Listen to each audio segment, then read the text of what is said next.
하나님의 말씀 보시겠습니다. 말씀은 두 군데입니다. 우선 사도행전 4장 31절을 보시고 마태 5장 15절부터 16절입니다. 좀 넓게 봅니다.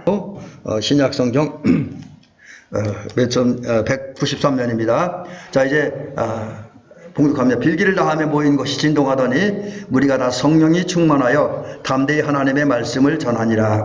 마태복음 5장 13절부터 16절.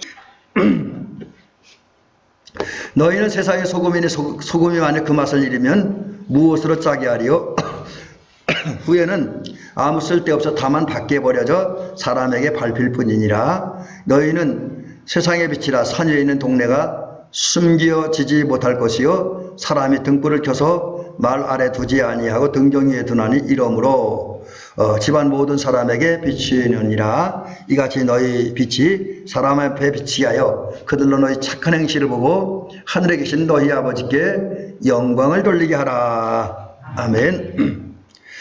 자, 이제 우리가 기독교에서 가장 기본적인 문제를 좀 살펴보고 있습니다. 그래서 총주제가 성경적 기독교, 오늘 네 번째 말씀인데, 오늘은 이제 우리 안에 임한 하나님 나라, 우리 안에 임한 하나님의 은총이 다른 사람이 흘러가게 해야 된다. 그래서 기독교를 확장해야 된다. 이런 주제를 가지고 말씀드리려고 합니다. 그래서 확장이라고 하는 것은 성령의 역사하심으로 우리가 그리스도인 됐잖아요. 그래서 우리의 마음에 믿음이 생겼고 또 하나님의 사람을 사랑하는 마음이 생겼습니다. 이런 우리의 임하는 애가 우리를 통해서 다른 사람이 흘러가는 거예요. 흘러가서 내게 임하는 애가 다른 사람에게 전달되어서 다른 사람도 예수를 믿고 사랑함으로써 그 참된 그리스도인, 진정한 그리스도인 되게 하는 것, 이게 확장의 한 부분이고요. 또 그것이 계속되어짐으로써 이 땅에 구원받는 사람의 수가 늘어가고 또 하나님의 나라 확장되어서 결국은 기독교 확장을 통해 완성될 그 최종 목표는 뭐냐면, 제가 잠깐 아까 기도할 때도 그런 기도를 드리는데, 그 창세기 시절로 돌아가서 하나님이 창조하셨던 에덴의 행복을 되찾는, 회복하는, 거기까지 나가는 게 기독교 확장입니다. 또 다른 의미에서 보면 예수님 말씀하신, 또 사도 바울이 여러 차례 강조했던 하나님 나라가 하늘에서 이루어진 것처럼 땅에서 이루어지게 하는, 이게 이제 기독교 확장의 목표입니다. 그래서 여기에 이르는 그 과정과 방법을 오늘 말씀을 통해서 함께 생각을 해보면서 은혜를 받으려고 합니다. 그래서 제목은 참된 기독교의 확장. 다시 한번 제목을 말씀드리면 참된 기독교의 확장. 마치 작은 소나무가 커서 중간 소나무가 되고 숲을 이루는 큰 소나무가 되는 것처럼 우리 안에 있는 하나님의 은혜가 우리 통해 널리 확장되어지면서 하나님의 은혜로 온 세상이 채워지는, 덮어지는, 그리고 모든 영혼들이 다 구원받게 하는 그런 하나님의 역사에 동참하고 또 그 아름다운 모습을 볼 수 있는 저와 여러분들 되시기를 주의 이름으로 간절히 부탁을 드립니다. 이제 오늘 이 말씀을 드리면서 다시 이제 가장 기본적인 부분으로 돌아갑니다. 먼저는 우리가 성령 역사로 참된 그리스도인, 진정한 그리스도인, 곧 예수 믿는 사람이 되었다. 이 이야기를 드리려고 합니다. 일찍이 베드로 사도가 오순절날에 임했던 성령을 충만히 받았습니다. 물론 베드로 혼자만 받은 건 아니죠. 마가의 다락방에 모여서 기도했던 120명의 성도들이 다 성령의 충만을 받았습니다. 근데 이제 다른 사람들과 좀 다른 게 있었다고 한다면 베드로는 사도였고 사도 중에 이제 그 어떤 최고 대장사도이죠. 대장사도. 그러니까 이제 우리가 그 제자로 따지면 수제자다 이렇게 이야기를 하죠. 그런 위치에 있던 사람이기 때문에 또 베드로는 이렇게 성격적으로 조용하고 이렇게 한 것보다는 앞에 나서고 뭘 이야기하고 이런 좀 성격의 소유자라 그럽니다. 그래서 좀 그러다 보니까 경솔한 부분도 있고 성질이 급한 부분도 있었다 이렇게 이야기를 해요. 그러다 보니까 이 은혜, 우리가 그런 얘기하던 은혜도 성질대로 받는다고 그러잖아요. 그죠? 베드로가 성질대로 은혜 받았고 또 은혜 받은 다음에 처신도 성질대로 가는 거예요. 그러다 보니까 충동적인 베드로, 성령이 충만하다 보니까 사람들 앞에 벌떡 일어서서 설교를 하는데 회개와 죄사함에 대한 설교를 합니다. 이제 그 중간에 여러 가지 얘기 다 생략해 놓고 그 결과 사도행전 4장에 보니까 2장에 보니까 3,000명의 사람들이 예수님을 믿고 주께로 돌아왔습니다. 근데 성령의 역사는 여기서 끝나는 것이 아니라 그 예루살렘 교회, 그 초대교회에 임해서 베드로를 비롯한 많은 사람들을 성령 충만하게 한 다음에 그 성령 충만을 통해서 또 베드로가 설교하니까 성령 역사하심으로 또 많은 사람 믿고 주께 돌아왔어요. 근데 믿고 돌아온 그 사람들 속에 또 역사하셔요. 그래서 성령이 이때 어떻게 역사하시냐면 양자의 영으로 임하셔갖고 그 예수님을 믿게 된 사람들로 하여금 하나님을 아버지라고, 그냥 아버지도 아니라 성경에 보면 아빠 아버지라 부르게 하셨다 그랬습니다.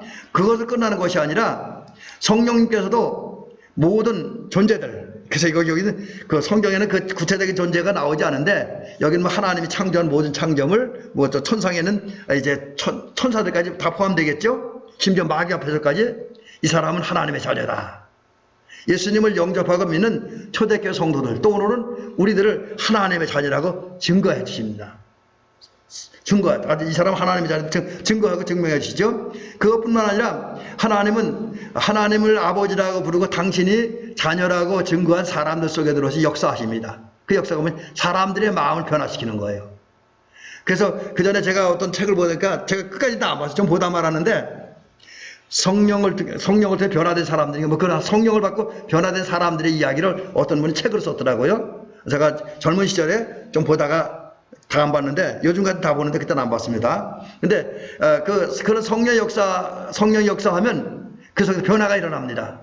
변화가 일어날 때 가장 특징적인 게 뭐냐면 인간적인 마음을 가지고 살던 사람들이 성령의 역사할 때 예수님의 마음을 품습니다. 예수님의 마음이 뭐예요?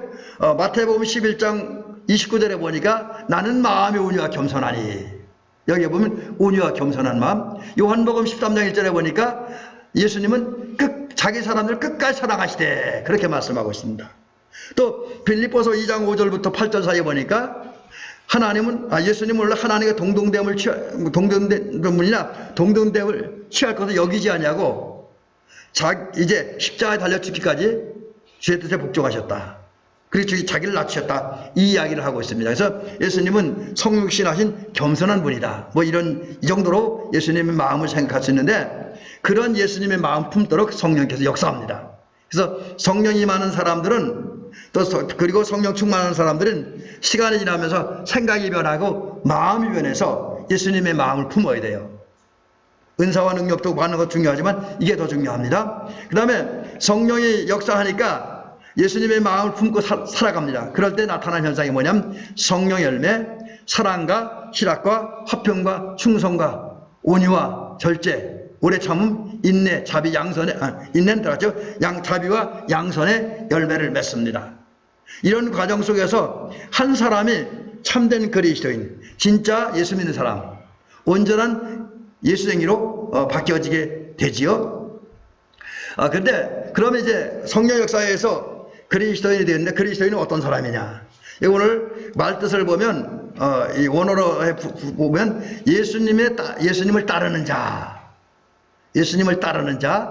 그 다음에 예수님께 속한 자. 근데 제가 오늘 속한 자라는 말에 좀 초점을 맞춰보려고 하는데 주로 다른 데는 예수님을 따르는 자에 대해 초점을 맞췄는데 오늘은 예수님의 속한 자라는 거기에다 초점을 맞춰보려고 합니다. 이 속한 자라는 말은 원래 성경 원어의 뜻에 보면 그런 거예요. 참된 그리스도인은 하나님의 은혜와 사랑에 의해서, 원래 속했다는 말은 뭐뭐에 의해서, 뭐뭐 때문에, 뭐뭐로부터, 뭐 그런 뜻이 있어요. 여기 이 말을 해석하라면, 진정한 그리스도인, 참된 그리스도인, 특별히 성령의 역사에 참된 그리스도인이 된 사람들은 하나님의 사랑과 역사, 성령에 의해서 하나님의 자녀가 되었다. 그리고 그 결과로 행복을 얻었고 영생을 소유한 자가 됐다.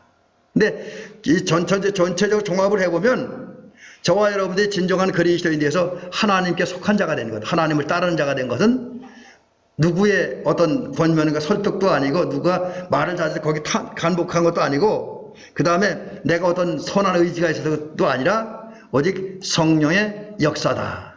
성령 역사에서 진정한 믿음의 사람이 되고 진정한 성도, 참된 그리스도인으로 바뀌어지게 되는 것이죠. 자, 그 다음에 이제 두 번째 부분에서 살펴보려고 하는 것은 하나님은 성령의 역사하심을 통해서 우리 일찍이 초대교회 성도들을 오늘은 저와 여러분들을 참된 그리스도인 진정한 성도로 이렇게 만들어 놓으신 다음에 우리에게 중요한 역할을 주십니다. 중요한 역할을 주셨어요. 그 역할이 뭐냐? 하나님은 우리 그리스도인 우리를 기독교가 그러니까 예수 참된 그리스도인이면 기독교 공동체가 확장되기를 원합니다. 이 확장이라는 말 제가 조금 전에 말씀드렸잖아요. 복음 주의 은혜가 우리를 통해서 다른 사람이 흘러들어가고 주의 복음이 우리를 통해 다른 사람이 흘러들어가서 하나님의 구원이 나에게만 머무는 것이 나에게서 가정으로 이웃에게로 온 나라로 또 하나님의 뜻이 이루어진 하나님의 나라가 내 안에서 우리 가정으로 우리 마을로 우리 지역으로 우리 나라 전체로 퍼져나가는 것. 그게 확장인데 그런 기독교 확장의 역사를 우리를 통해서 이루시기 원해요. 성령의 역사를 통해서 그리스도인을 만든 우리를 통해서 하나님의 나라가 하나님의 구원의 은총이 더 많은 사람들에게 하나님의 행복과 하나님의 평강과 하나님의 각종 은혜와 복에 우리를 통해 더 넓은 지역으로 더 많은 사람들로 확장되어지기를 원하신다는 거죠. 이것을 원하는 예수님께서는 우리에게 중요한 역할을 주십니다. 그 역할을 주셨어요. 그게 역할. 이거는 제가 좀 착각을 했었는데 기독교가 우리 통해 참되게 또 온 땅까지 확장되기 원하는 주께서 그 주의 뜻을 증명해주는 말씀이 있는데 그게 뭐냐면 이거 소개만 드릴게요. 성령이 너에게 임하시면 너희가 권능을 받고 예루살렘과 온 유다와 사마리아와 땅까지 이르러 내 증인이 되리라. 그러니까 우리를 통해서 기독교가 처음엔 나부터 시작해서 우리 가정으로 우리 마을로 우리 지역으로 우리 강원도로 그 다음에 대한민국으로 또 온 세계로 확장되어지기를 원한다라고 하는 거죠. 그것을 원하신 주께서 우리에게 그 일을 하도록 역할을 맡겨주십니다. 그 역할에 대한 말씀이 마태복음 5장 13절부터 16절에 있는 말씀 소개해드리면 너희는 세상의 소금이니 소금이 만일 그 맛을 잃으면 무엇으로 짜게 하리요 후에는 아무 쓸데없어 다만 밖에 버려져 사람에게 밟힐 뿐이니라. 너희는 세상의 빛이라 산에 있는 동네가 숨겨지지 못할 것이요 사람이 등불을 켜서 말 아래 두지 않냐고 등경 위에 두나니 이러므로 집안 모든 사람에게 비치느니라. 이 말씀 속에 보면 주님은 우리에게 두 가지 역할을 맡기십니다. 두 가지 역할. 하나는 소금의 역할을 맡기십니다. 소금의 역할. 소금이 뭡니까? 소금의 역할은 두 가지예요. 그래서 소금의 역할은 두 가지인데 그런 소금의 비유를 통해서 주님께서 우리에게 맡겨진 역할은 뭐냐면 세상 우리와 우리 가족과 우리 주변 사람들 우리나라의 타락과 부패를 방지하는 역할을 하는 거예요. 썩어져 가는 것, 부패해져 가는 것을 방지하는 역할을 해야 된다. 그 다음에 두 번째 역할은 오늘 이런저런 이유 때문에 인생의 맛과 의미를 모르고 살아가는 사람들에게 예수를 통해서 예수님의 은혜와 사랑을 통해서 저들에게 인생의 참 맛과 의미를 심어주라는 거죠. 그래서 우리 주변 사람들이 인생의 맛을 알고 의미 있게 살게 하라. 그것이 하나님께서 우리에게 주신 역할입니다. 그 다음에 두 번째는 빛의 역할. 빛의 역할은 또 여기 두 가지로 정리할 수가 있는데 물론 이제 촛불 같은 거 가지고는 안 되겠죠. 그러나 보일러를 생각하면 우리가 쉽게 이야기가 되는데 아담 이후에 타락한 사람들이 죄 때문에 죄로부터 나온 좋지 않은 마음들 때문에 사람들의 마음이 냉랭해졌어요. 인간관계가 냉랭해졌고 하나님과의 관계가 냉랭해졌습니다. 이런 사람들을 주님의 주신 은혜와 사랑과 생명의 빛으로 복음의 빛으로 진리의 빛으로 죄 때문에 얼어붙은 저들의 마음을 녹여주고 거기에 하나님의 은혜와 사랑을 채워줌으로써 사람들의 마음에 따뜻함과 온기 더 나아가 열정을 갖게 하라고 하는 거예요. 열정을 갖게 하라. 또 하나는 죄 때문에 양심이 마비되고 이성이 마비되고 정신이 마비돼서 마치 짐승처럼 살아가는 사람들, 무엇이 옳은지 무엇이 그른지 그걸 모르고 살아가는 사람들에게 예수님이신 그 빛을 통해서 자기 정체를 발견하게 하고 또 어떻게 살아가는 것이 참되게 살아가는 것이고 가치 있게 살아가는 것이고 생명의 길을 걸어가는 성령의 삶을 살아가는가 이것을 분명하게 보여주라는 거예요. 그래서 그걸 분명히 보여주고 우리 주변 사람들하고 바른 판단을 하고 바른 결정을 하고 바르게 행동하고 바르게 살아가도록 도우라는 거예요. 그걸 하기 위해서 이제 우리에게 예수님이라고 하는 소금, 예수님은 빛을 우리에게 주신 겁니다. 또 성령을 주신 거고요. 자, 그런데 주님은 오늘 또 마태복음 5장 16절에 보니 또 중요한 말씀이 하나 나오는데, 이렇게 우리를 세상의 빛과 소금으로 세워준 다음에 특별히 우리로 하여금 빛의 역할을 잘 감당하라고, 빛이 잘 비춰줄 수 있는 위치에, 그래서 우리를 통해서 비춰지는 그 은혜와 사랑과 생명과 평안과 행복과 소망의 빛을 주변에 있는 모든 사람들이 볼 수 있도록 좋은 위치에 우리 세워주셨습니다. 그 사실을 오늘 마태복음 5장 16절은 그렇게 얘기했어요. 빛을 말 안에 두지 않는다. 오늘 마태복음 5장 16절에 보니까 여기 정확한 단어가 뭐라고 되어 있습니까? 여기 보니까 빛이 이제 그 15절이군요. 등불이라고 했어요. 빛을 등불이라고 했는데 등불을 말 안에 두지 않는다. 말은 뭡니까? 여러분 잘 알잖아요. 옛날에 우리 연세 드신 권사님은 쌀력 되는 그 계량형 그릇인데 그걸 갖다가 등불에 탁 덮어놓으면 등불이 꺼지거나 아무도 못 봐요. 비치질 못합니다. 근데 그런 아무도 볼 수 없는 위치에 주님은 빛은 우리를 세워주지 않는다는 거예요. 어디다 세우냐? 오늘 성경은 등경이라 하는데, 등경은 원래 이제 등 받침대, 또 크게 보면 등대, 바다를 비춰주는 빛을 이렇게 어떤 설치하는 기구가 되죠. 그게 등대 위에다가 등불, 빛을 세워진다. 그렇게 말씀하고 있습니다. 이 얘기는 무슨 의미가 있냐면, 우리를 통해서 기독교가 우리 안에서 머무는 것이 아니라 우리 가족에게로, 이웃에게로, 마을에게로, 온 지역에게로, 온 세상으로 확장되어지기를 원하시는 주님은 우리를 빛으로 세운 다음에 우리를 통해서 예수 그리스도를 통해 나오는 생명과 은혜의 빛이, 소망의 빛이, 평화의 빛이, 행복의 빛이 잘 비칠 수 있는 그런 위치에 우리를 세우셨습니다. 그래서 곧 기독교를 확장시킬 수 있는 위치에 우리 세우셨어요. 우리를 보면 모든 사람들이 기독교가 뭔지, 예수님을 통해 오는 빛이 뭔지를 볼 수 있는 그런 위치에 우리 세우셨습니다. 그리고 단순히 세워주신 것이 아니라 빛을 비치려면 내용물이 있어야 되잖아요. 그래서 예수님은 우리를 세상에 빛을 세워놓고 빛이신 예수님을 성령으로 채워주셨고, 예수님을 통해서 은혜와 사랑과 평강과 기쁨, 행복, 소망, 이걸 우리에게 먼저 주셨습니다. 그래서 우리 안에 예수님으로부터 은혜와 사랑과 생명과 평강과 행복이 충만하게 하셨습니다. 그래서 우리는 내용물이 채워졌어요. 빛을 비칠 수 있는 내용물이 채워졌습니다.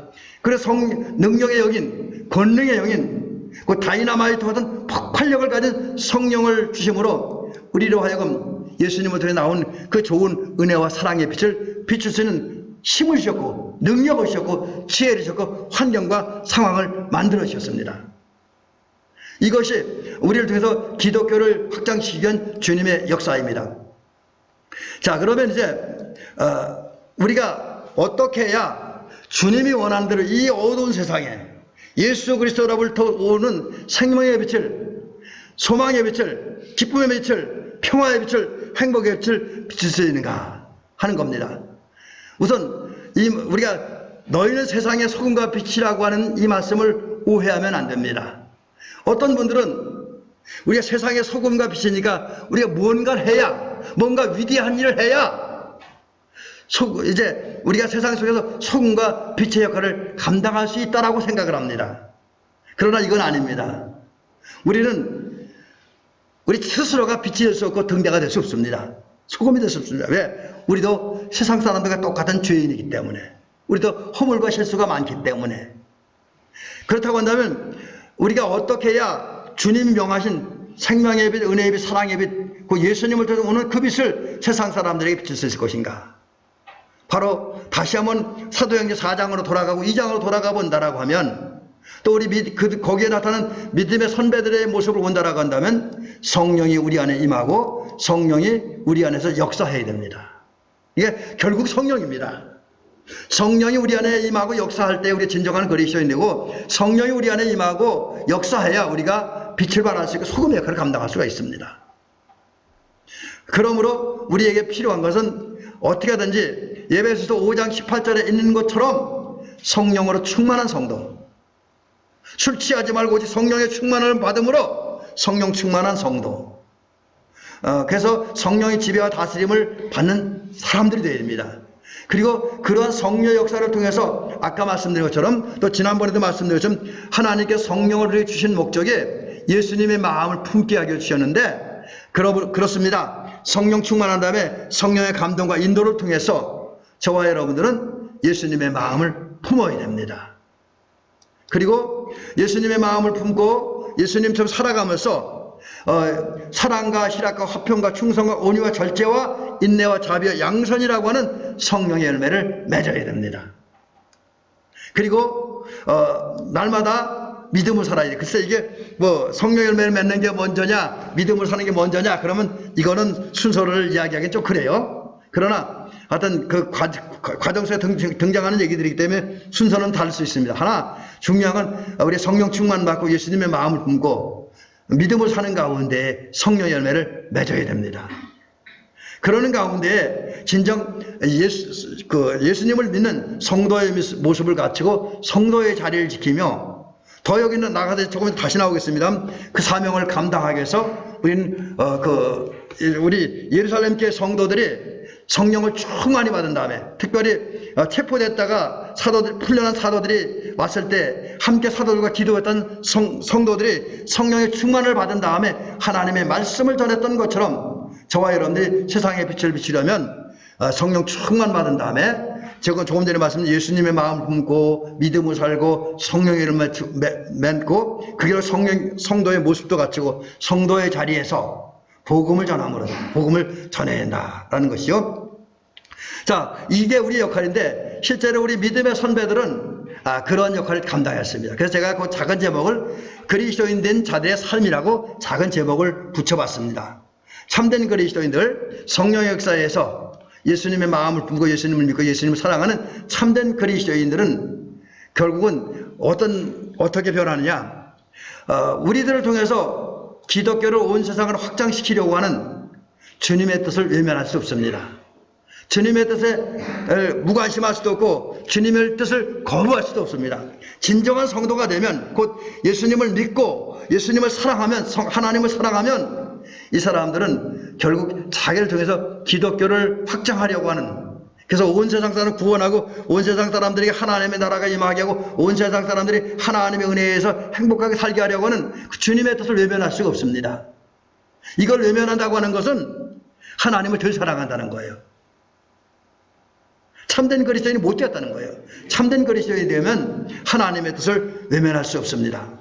또 이 주변 사람들을 보면서, 특별히 내가 가까이 있는 내 가족들, 내 사랑하는 친구들, 내 사랑하는 이웃들이 범죄하고 그 죄 때문에 영원한 멸망의 자리를 달려가고 그 늪속으로 떨어져가는 그런 가족과 이웃을 그냥 외면할 수 없습니다. 오히려 그들을 보면 그 불 속에서 건져내려고 하는 뜨거운 마음을 갖게 됩니다. 더 심한 경우는 이미 저들이 너무 많은 범죄를 저질렀고 너무나 깊은 죄의 수렁에 빠졌기 때문에 이미 저들이 멸망의 불의 심판을 받아서 한쪽 부분이 탔고 한쪽 부분이 남았다 할지라도 그 남은 부분이라도 살려내기 위해서 몸부림치고 애쓴다는 거죠. 분골쇄신한다 라는 거죠. 이게 참된 그리스도인의 정신입니다. 그래서 이러한 사람은 구체적으로 어떻게 살아가냐면, 길 잃은 양, 그 주님을 떠난 사람들, 주님과의 관계를 잃어버린 사람들, 주님을 모르는 사람들을 예수님께로 우리의 주와 그리스도가 되시고 우리 생명이 되시고 우리의 구원자가 되시고 우리에게 천국을 주시는 그 예수님께로 인도하기 위해서 분골쇄신, 뼈를 갈도록 다 수고하고 헌신한다는 거죠. 모든 정성을 다 바쳐 수고한다는 거죠. 그 수고할 때에 하는 일이 뭐냐, 외칩니다. 참된 그리스도인들은 하나님 나라를 온 세상을 확장시키려고 하는, 그래서 기독교를 확장시키려고 하는 하나님의 역사에 동참하기 위해서 외칩니다. 우리 사랑하는 사람들에게, 그렇게 살다간 조금 있다 당신들에게 하나님의 무서운 진노가 임해, 심판이 임해, 지옥 형벌이 다가와 그러니 정신 바짝 차리고 어서독히 그 길을 피하라. 그 길을 떠나라고 외칩니다. 우리 철로역정이라고 하는 소설책에 보면 기독도라고 하는 사람이 장망성에 들어가서 자기 주변 사람들에게 하나님의 진노와 하나님의 심판을 이야기를 합니다. 근데 다 외면하지요. 미쳤다고. 오늘도 마찬가지입니다. 진정한 그리스도인들, 특별히 기독교를 구원의 복음을, 하나님 나라를 우리 한 사람에게 다른 사람에게 더 넓은 세계로 확장시키려고 하는 그런 하나님의 역사에 동참하려고 하는 사람들은 지옥을 향해 달려가는, 죄를 짓고 지옥을 향해 달려가는, 멸망을 향해 달려가는 그들 향해서 그렇게 가면 하나님의 진노사, 그리고 지옥 형벌에 떨어져 빨리 그걸 떠나라, 그렇게 외치게 됩니다.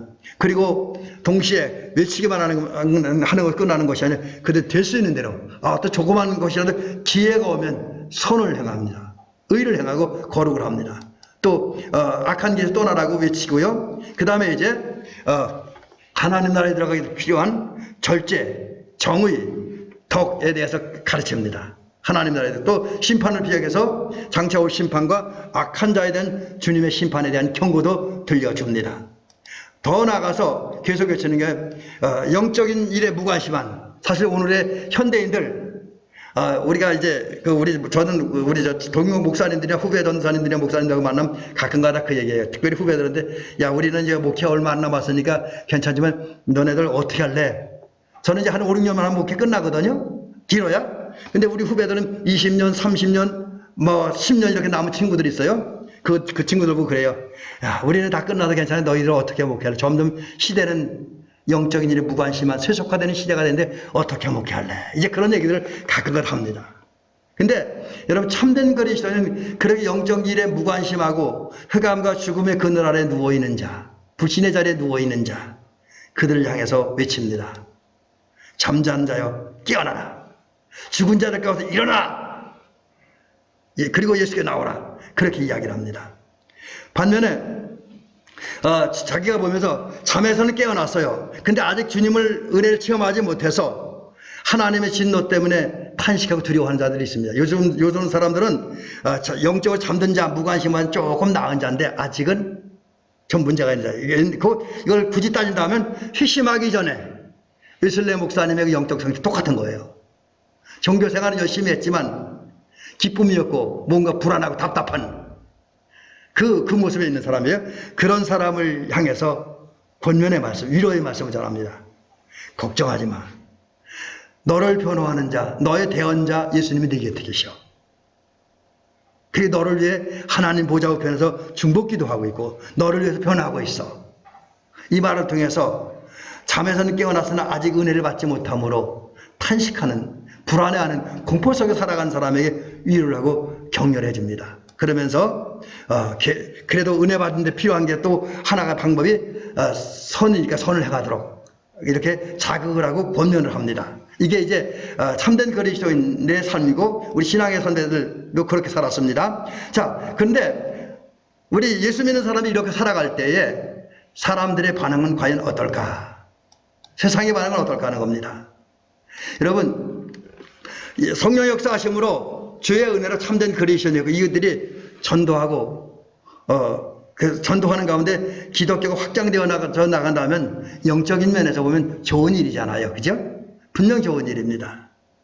근데 오히려 반대 현상도 나타나기도 합니다. 더 많이 나타나요. 반대 현상이. 참된 그리스도인이 전도해서 복음을 전해서 기독교가 한 사람에게서 가정으로, 이웃으로, 마을로 확장되어지면 그것 때문에 심각한 문제에 봉착한 사람들이 있습니다. 굳이 이스라엘 역사로 본다면, 초대교회 시절로 본다면 유대 종교 지도자들, 또 그들과 결탁해서 초대교회 성도를 박해하려고 했던 사람들, 또 그 시대에 이름이 널리 알려진 명성가들, 이름이 널리 알려진 사람들, 이 사람들에게는 기독교가 확장되는 것, 복음이 증거되어지고 많은 사람들이 예수 믿는 게 심각한 문제가 되는 거예요. 오늘도 마찬가지입니다. 여러분, 오늘 우리 대한민국이 기독교 국가가 된다. 그러면 우리 예수 믿는 사람들이 좋잖아요? 근데 그 싫은 사람도 있습니다. 심각한 문제에 봉착하는 사람도 있습니다. 오죽하면 우리나라 모 정치 집단도 기독교 수가 너무 많다. 이거 줄여야 된다. 그래서 뭐 여러 가지 기독교회 폐쇄법까지 국회에 발의해서 지금도 그 국회에 올라가 있다 그러죠. 지금 뭐 상정까지는 안 됐지만은 올라가 있다 그럽니다. 그 네이버에 그래서 그거 발의한 국회의원들 명단 70명이 나와 있다 그래요. 저는 아직 확인 안 했습니다. 저도 누구한테 듣기만 했어요. 근데 이게 뭐냐? 우리 참된 그리스도인들이 전도하여 많은 사람들이 예수를 믿음으로 기독교가 온 세상에 확장되면 이 땅에는 명성가들, 권력가들, 또 어떤 학자들, 어떤 철학자들, 어떤 문화인들은 심각한 문제에 봉착하고 큰 위기를 만납니다. 왜? 우리가 예수님 시대에 보면 또 사도 시대에 보면 그거 현상이 나타나는데 그 우선 기독교가 복음이 증거될 때 이 잘못된 종교 지도자들, 이단들, 박해자들, 명성가들, 잘못된 정치인들이 학자들에게는 그 기독교가 전하는 복음들이 그들에게 악하다고 느껴지는 거예요. 그러니까 복음이 악한 게 아니라 자기들의 잘못이 기독교가 전한 복음 때문에 참된 그리스도인이 전한 복음 때문에 저들이 행한 악이 다 드러나는 거예요.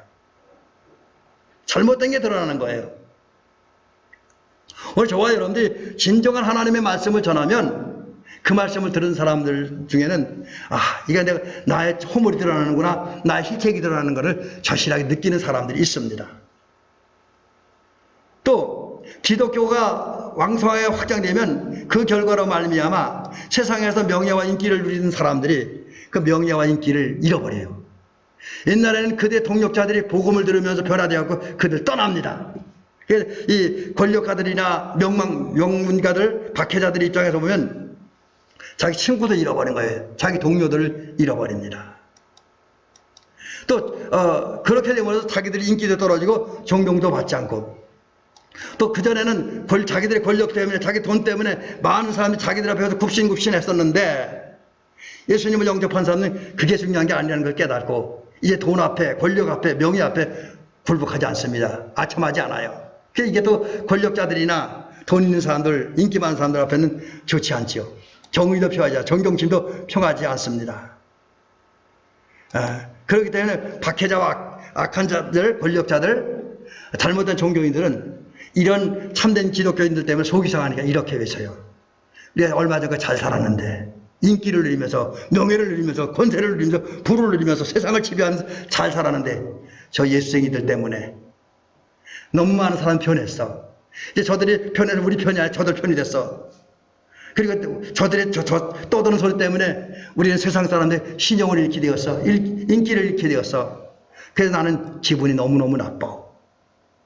그렇게 말하면서 전도자들 그리고 전도로 된 기독교를 확장하려고 하는 참된 그리스도인을 싫어합니다. 미워합니다. 그리고 이제 그들은 계속 얘기를 해요. 참된 그리스도, 저 예수쟁이를 세상에서 없애자. 저놈들을 세상에 살려두면 안 돼. 저건 없애야 돼. 그러면서 심지어 하나님 얘기도 들먹거려요. 바리새인들처럼 저들을 죽이는 것이 하나님의 뜻이고 하나님께 봉사하는 것이요. 이렇게 말하면서 이 박해자들, 권력자들, 명성가들, 잘못된 사상과 잘못된 학문을 가진 자들, 잘못된 문화 사상에 빠진 자들, 이런 사람은 참된 그리스도를 비난하고 조롱하고 이제 고통을 줍니다. 그래서 결국 참된 그리스도인, 특별히 하나님 나라를 확장하려고 하는, 구원의 역사를 확장하려고 하는, 그래서 기독교를 확장시키려고 하는 사람들은 세상에서 비난을 당하고 조롱을 받고 치욕을 당합니다. 아울러 이제 참된 그리스도인들은 세상 사람들이 묶여요. 그리고 때로는 감옥에 갇히게 돼요. 사도들처럼. 그러나 믿음의 사람들은 그런 핍박과 환난에도 또 억울함에도 수치에도 모욕에도 굴복하지 않습니다. 피 흘리면서 믿음의 선한 싸움을 싸웁니다. 근데 이런 현상들은 초대교회 시절만 있는 게 아니라 오늘도 계속되어지고 내일도 계속되어질 것입니다. 기독교를 확장하려고 하는 하나님의 역사, 하나님의 뜻에 동참하면 반드시 세상으로부터 핍박을 받습니다. 왜? 세상은 우리가 달라요. 세상은 우리를 이해하지 못해요. 우리의 삶을 싫어합니다. 그러기에 핍박을 피할 수 없습니다. 그렇다면 우리는 여기 어떻게 대처해야 됩니까? 성경에는 너희들이 의인을 핍박을 받을 때 기뻐하고 즐거워하라. 예수님 말씀하셨어요. 그래서 저는 그 말씀과 이런 얘기도 드립니다. 여러분, 우리 세상에서 많은 사람들이 이야기하는 말씀 중에 그런 말 있잖아요. 피할 수 없으면 즐겨라. 들어보셨죠? 피할 수 없으면 즐겨라. 예, 그렇습니다. 핍박을 즐긴다는 것이, 반대를 즐긴다는 것이 쉬운 얘기는 아닙니다. 그러나 핍박을 피할 수 없다라고 한다면, 주님을 전하다가 기독교를 확장시키려 하나님의 역사에 동참하려고 하다가 핍박을 당하는데 그걸 피할 수 없다면 그 핍박 자체도 장차 하나님께 나가 영광을 얻고 멸류관 받고 칭찬받고 있고 상 받을 것이라는 건 사실 생각하면서 핍박도 즐길 줄 아는 그런 저와 여러분들이 될 수 있기를 주의 이름으로 간절히 부탁을 드립니다. 자, 이제 마지막 부분에 이런 얘기를 오늘 말씀드리면서 이제 성경적 기독교 중요한 부분에 한 단락을 마치려고 합니다. 자, 이제 다시 한번 사도행전 4장으로 돌아가 봅니다. 앞에 4장 1절부터 4절에 보니까 신앙의 선배들은 여기 어떤 분은 그걸 옛날 그리스도인이라고 표현했는데, 초대교회 성도들은요 주변 사람들, 유대 종교 지도자들이, 정치인들, 이런 사람들 고센반도 고센 핍박에도 불복하지 않았습니다. 예를 들면 성경에 사도들이라 그러는데, 그 사도도 아마 이제 베드로와 요한이 대표적인데, 그들은 예수의 부활을 전하다가 체포됐어요. 그리고 사내들인 공회로 끌려가고 감옥에 갇혔습니다. 근데 그들이 감옥에 갇혔을 때 더 신기한 건, 요건 2장에 나온 건데, 제자의 수가 3,000명이나 늘어났어요. 그 이제 4장에 넘어오면 제자의 수가 3,000명이나 늘어났고, 그리고 이제 다 체포되어, 그 다음에 다시 체포되어서 갔는데, 그때 어떤 일이 일어나면, 사내들인 공회에 끌려가서 신문을 받고 재판을 받는 가운데 무슨 얘기냐면, 너희들은 예수의 이름으로 말하지도 말고 가르치지도 말라. 이제 앞으로 예수 이름으로 말하지도 말고 가르치지도 말라. 이런 말을 들었어요. 근데 이때에 우리 웬만한 사람들은 주눅이 드는데 겁을 먹어야 되는데, 사도들은 겁을 먹지 않습니다. 원래 그전에는 그 계집종 앞에서 예수님을 모른다고 3번씩이나 부인하고, 3번째는 예수님을 저주까지 했던 그 베드로가 말입니다. 성령 충만 받은 다음에 달라져갖고 자기들 신문하고 핍박하고 위협하는 그 사람들 앞에서 안진병이었다가 예수 그리스도의 이름으로 나은 자를 지목하면서 이 사람이 안진병이었었는데 예수 그리스도의 이름으로 치유받았다 라는 사실을 이야기합니다. 여기서만 끝나는 것이 아니라 더 얘기해요. 뭐라냐면, 천하에 많은 사람들이 신들이라고, 그리고 뭐 메시아도 많이 나타났지만, 그러나 천하 어떤 사람에게도 구원받을 만한 다른 이름을 우리에게 주신 적이 없다. 무슨 얘기입니까? 여러분, 이게 기독교에서 굉장히 중요한 얘기입니다. 예수님 외에 어떤 것도 사람을 구원할 자 없습니다. 예수님 외에 다른 어떤 것도 우리 천국으로 안내할 자 없습니다. 예수님을 통해서만 구원받고, 예수님을 통해서 죄사함 받고, 예수님을 통해서만 하나님 나라 가는 거예요. 이걸 베드로가 자기를 위협하는 사람 앞에서 담대하게 이야기를 합니다. 근데 이게 자기들의 이제 신앙 고백만 한 것이 아니라 더 나아가 이제 여기 요 다음 얘기는 사내들인 공회 얘기를 전면적으로 반박하는 거예요. 당신들은 우리 보고 예수님의 이름으로 말하지도 말고 가르치지도 말라고 하는데 우리 절대로 그럴 수 없다. 그러면서 말하잖아요. 너희 말 듣는 것이 하나님의 말씀을 듣는 것보다 옳은가 판단하라. 이 얘기는 판단할 질문 같지만 사실 그게 아니에요. 너희 말 듣는 안 듣겠다. 하나님 말씀 듣는 것이 옳기 때문에 우리 하나님 말씀 듣겠다는 거예요.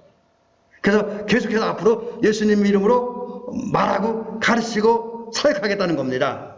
그런 다음에 또 결심을 말하죠. 우리는 보고 들은 것을 말하지 않을 수 없다. 예수님에 대한 그 모든 것을 이미 우리 보고 들었기 때문에 말해야 되겠다. 이렇게 이야기를 합니다. 참된 그리스도인들은 이제 핍박 환난 중에도 굽히지 않고 복음을 전함으로 기독교를 확장시키려고 하는 하나님의 역사에 동참을 했습니다. 그럴 때 어떤 일이 벌어집니까? 어떤 분이 재밌게 표현했어요. 사도들, 그 참된 그리스도인들이 성령 충만 받은 다음에 위협과 협박에서 전도하다 보니까 지옥의 기둥이 흔들렸대요. 지옥의 기둥이. 그러니까 지옥이 무너져 간다는 거지요. 그리고 천국이 오히려 더 널리 퍼져나갔다. 구체적으로 보면 실제로 사도들이 전도할 때에, 또 우리 믿음의 선배들이 전도할 때, 오늘 현대 기독교인들이 전도할 때에 도처에서 죄인이 어두움에서 빛으로 옵니다. 죄악에서 생명의 길로, 죽음의 길에서 영생의 길로 옵니다. 사탄의 세력이 하나님께로 옵니다. 마귀에게 속했던 자들이 하나님의 자녀로, 하나님 나라 백성으로 변화되어집니다. 돌아오는 역사가 일어나겠죠. 그렇기 때문에 하나님은 우리에게 그 일을 할 수 있도록 누구도 우리를 대항할 수 없고, 우리가 하나님 나라를 확장시키기 위해서, 기독교를 확장시키기 위해서 전도하며 사역할 때에 그 사역에 누구도 대항하지 못하고 누구도 반박할 수 없는 힘과 능력이시요. 그래서 논쟁이 벌어지면 말싸움을 이기게 하십니다. 성령 받은 사람이 말싸움에도 이기고, 또 어떤 상황에 지혜롭게 대처할 만한 능력과 지혜를 주십니다. 그리고 우리가 비록 이 죄를 하다 보면 고난은 당하고 어려움은 당할 수 있습니다. 그러나 그 고난과 어려움 중에도 우리 신앙과 삶을 통해서 나는 참 그리스도인입니다. 진짜 그리스도인입니다. 나는 진정한 하나님의 일꾼입니다. 나를 통해서 하나님 나라는 확장되어집니다. 라는 성도의 힘을, 성도의 능력을 증명할 수 있도록 해주십니다. 그래서 우리 주님은 우리로 하여금 참된 기독교인의 사명을 감당하죠. 또 그러한 하나님의 역사가 있기 때문에 우리의 모습을 지켜보는 주변 사람들이 감동을 받고 새로운 느낌을 받습니다. 그래서 우리가 복음 전도할 때, 그리고 그것 중에서 하나님 나라를 확장하려고 할 때, 구원의 역사를 확장함으로써 기독교를 확장하려는 하나님의 역사에 동참할 때 많은 사람들이 복음을 듣고 예수님을 영접하고 믿게 되어집니다. 근데 이런 역사가 과거의 초대교회 시절에만 일어나는 것이 아니라 어제나 오늘이나 동일하신 예수님에 의해서 오늘로 일어납니다. 오늘도 주님은 복음 증거를 통해서 기독교를 확장시키는 역사를 우리를 통해서 성취해 나가고 이루어 나가십니다. 그것을 주님은 오늘도 우리에게 기도하는 자에게, 사모하는 자에게, 기다리는 자에게 성령을 보내주고 충만케 하시고 그 속에서 우리의 성령의 역사가 일어나게 합니다. 자, 그러므로 우리는 이제 참된 기독교를 확장하려고 하는 하나님의 역사에 동참할 수가 있습니다. 어떻게 하면? 우리의 힘과 의지의 노력은 안 되지만 우리가 사모하고 기도할 때, 하나님의 은혜로 주신 성령의 충만함을 받을 때, 그래서 우리 성령 충만할 때, 성령 충만함으로 변화되어서 예수님의 마음을 품을 때, 그리고 그 마음 가지고 우리가 기독교를 확장시키려고 하는 하나님의 역사에 동참하려고 하는, 복음을 증거하려고 하는 의지를 가질 때, 그리고 그거 가지고 순서는 바뀌었습니다. 믿음을 살고 전도하면서 살고 복음의 성령의 열매를 맺는다고 한다면 얼마든지 우리를 통해서 이제 기독교를 확장하려고 하는 하나님의 역사는 이루어집니다. 이제 말씀을 마치겠습니다. 결국은 저와 여러분들이 목표로 하고 사모하고 기다리고 간구해야 될 것은, 또 우리가 어떤 상태에 이르기 위해서 노력해야 될 것은 성령의 충만입니다. 그래서 저는 오늘 아침에도, 어제 아침에도 성령의 충만함을 달라고, 성령의 이끄심을 따라 살게 해달라고 기도하고 오늘 이제 제 서재실로 들어갔었습니다. 또 여기 나와서 예배 전에 기도할 때도 역시 그걸 기도했습니다. 저는 요새 다른 기도 별로 관심 없습니다. 뭐 건강하게 해달라, 돈 달라, 이거 별로 관심 없어요. 이제 성령 충만해서 온전한 그리스도인, 온전한 하나님 나라 백성이 되는 여기에만 관심이 있습니다. 또 우리 교회 성도도 그렇게 되려면 제가 관심을 두고 있습니다. 다른 일도 물론 관심을 안 갖는다 그러면 좀 그렇지만 거기보다는 이쪽에 관심을 두고 있어요. 왜? 성령 충만해야 우리 진정한 그리스도인이고, 진정한 그리스도인이 돼야 우리가 하나님 나라를 소유할 수 있고, 또 그렇게 돼야 우리가 기독교를 확장시키려고 하는 하나님의 역사에 동참하는 위대한 하나님의 종들이 될 수 있기 때문입니다.